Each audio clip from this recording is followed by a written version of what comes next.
Hej, jag tänkte jag ska starta en liten serie här på YouTube.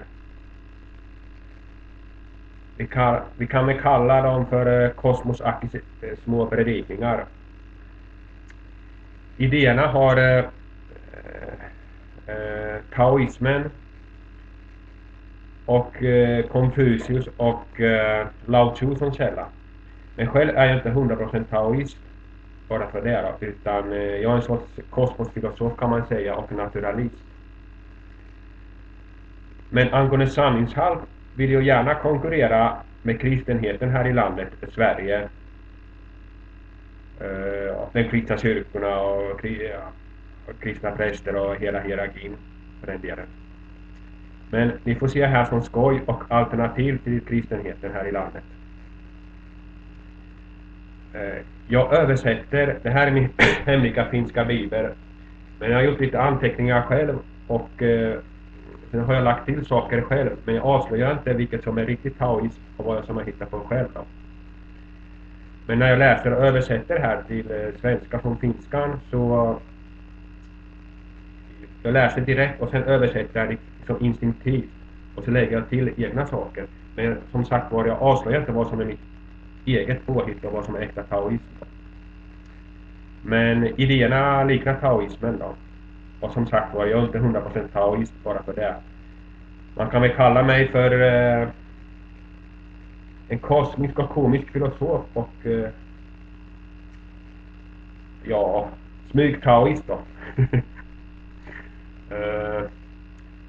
Men jag är en sorts naturalist då. Men inte, som sagt var, inte 100% taoist bara för det. Men så här låter det i alla fall.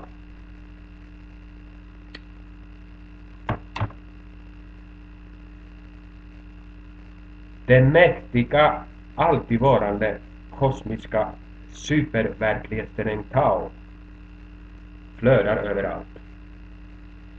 I varje dimension vi kan tänka oss och inte tänka oss. Allt är beroende av den för sitt liv och den avvisar den inte. När dess mäktiga arbete är gjort kräver den inte erkännande. Den kläder och föder allt det levande cykliskt och kräver inte så mycket lydnad.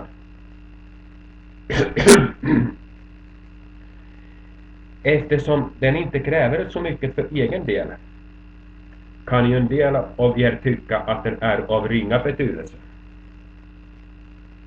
Men när till exempel allt det levande självmant cykliskt återvänder till den utan att den kräver det kan den verkligen anses som mäktig, eller hur? Det är ju bara därför att den inte gör anspråk på att vara mäktig som den kan vara så mäktig. Eller? Vad tycker ni? Det var min första lilla berikning här. Jag återkommer kanske senare. Det här slutet är ganska viktigt. Det är ju bara därför att den mestadels inte gör anspråk på att vara mäktig som den kan vara så mäktig. Jag sätter både utrop och frågetecken på den här sista meningen här. Tack för mig, jag kanske återkommer senare.